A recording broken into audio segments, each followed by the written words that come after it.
Yan guys. Nalulula ako guys. My God, ayan yung tubig. Hala, my God, malawang pa naman yan. Mawak pa ako dyan. Tatakot, nalulula ako guys. Ayan yung view. Dito sa dagat. Ang ganda niya, promise. Kaso lang, sobrang mahangin doon sa taas. Di ko kaya, parang lilipa rin ako, no?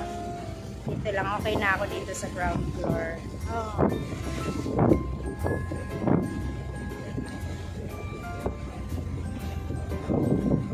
Tignan nyo, ang lakas ng alon. Nakakalula siya, promise.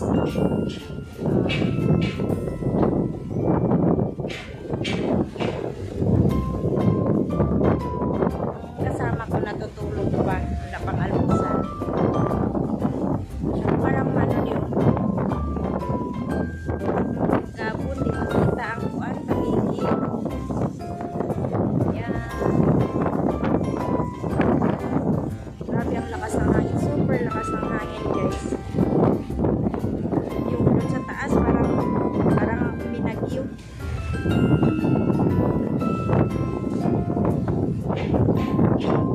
Okay naman mag-travel pa barko ang sakyan, kaso lang matagal siya dumating. 2 days ka from Manila to Mindanao. So kung vice versa, 2 days din. Tsaka ano pala, dumaan pala kami ng Batangas Port. Grabe, super lakas ng hangin guys.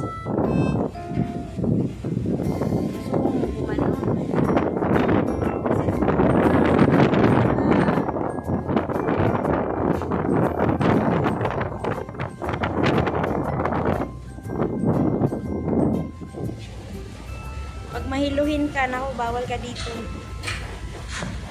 My God, baka mamaya.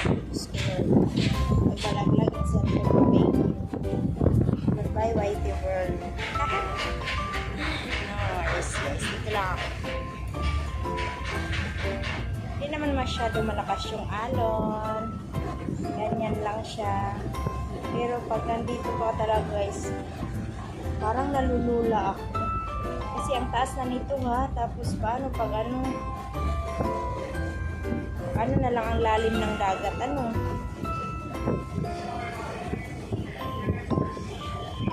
Yung mga ano din, yung basura sa dagat. Marumi na talaga ang ano, guys, karagatan, kasi may mga basura na rin. Hindi nyo lang masyado makikita kasi malayo na rin. Grabe, super lakas ng hangin.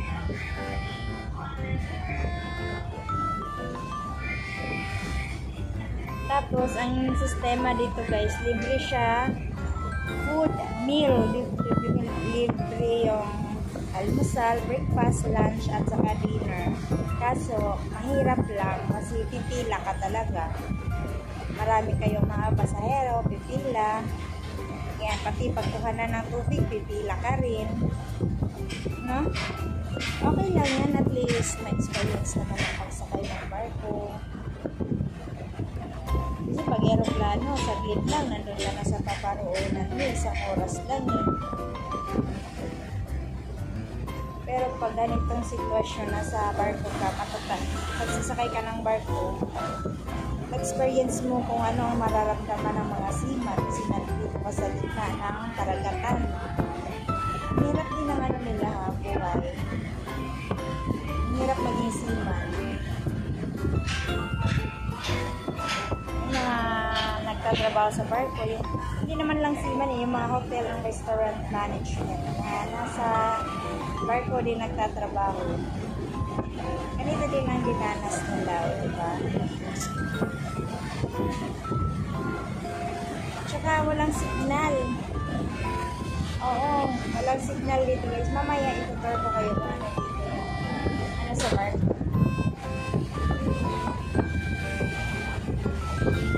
Ang lakas naman guys, alon. Lakas bigla yung alon guys. Ayan o. My goodness.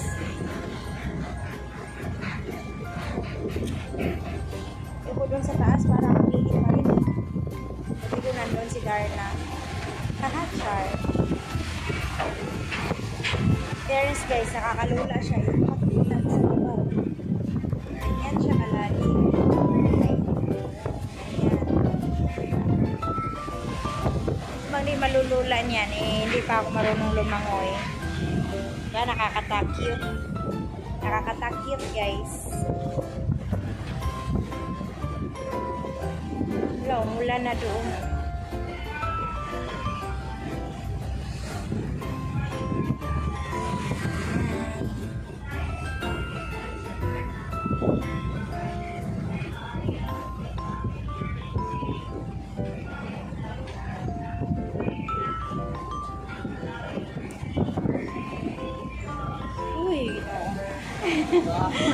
Natakot ako. Ayaw ko, ngawag ko diri gainan kulo. Kusira pala to. Hadlo ko mamaya mahulog ta dito simba ko Lord. Katakot kaya no? Ay, simba ko guys, yung bakal ko. Nagkalawang na siya guys, sira-sira na. Parang hindi siya ano, safety hawakan. Kaya ako dito ako umawak sa ano, malaking bakal para ano. Sigurado yung safety ko, diba? Grabe yung ano ng lakas.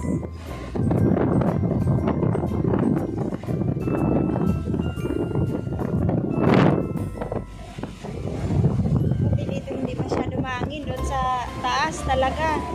Sus, mara kong mulupad. Hindi ko ka-balance.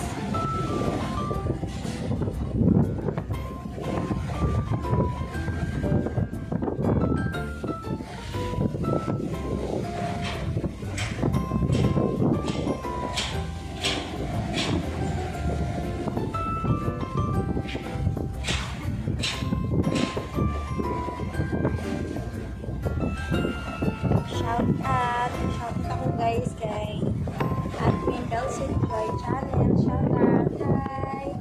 Hi Auntie Wing. Auntie Wing daw ka lang yaw. Shout out guys. Sir Christopher Nancy Express.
Shout out din kay Ate Elsa Mabala.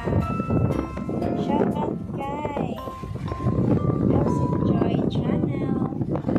Shout out Marie Kalamyang TV. Shout out.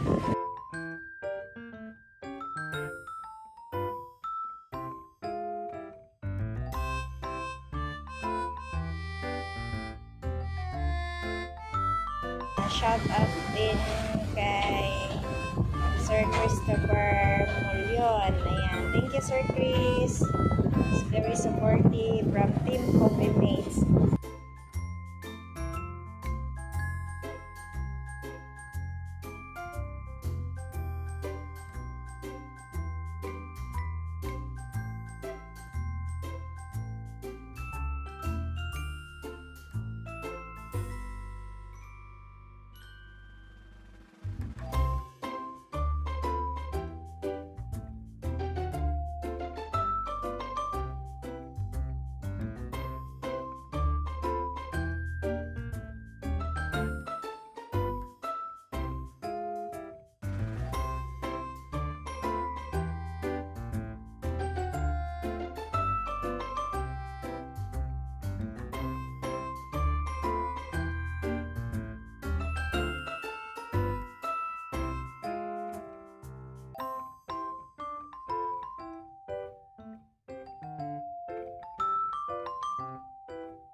shout out din sa lahat ng mga friends ko sa YT. Thank you so much guys for your support. God bless you more. Ayan, maglalawig tayo sa kalagitnaan ng karagatan at ayun ay yung ulan ay malapit na sa ulan sa atin. Tayo ay magtatago na, no, sa ating lungga. Ayan guys, ang lumalakas yung alon. Oh my God.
Tsaka may ulan na din guys.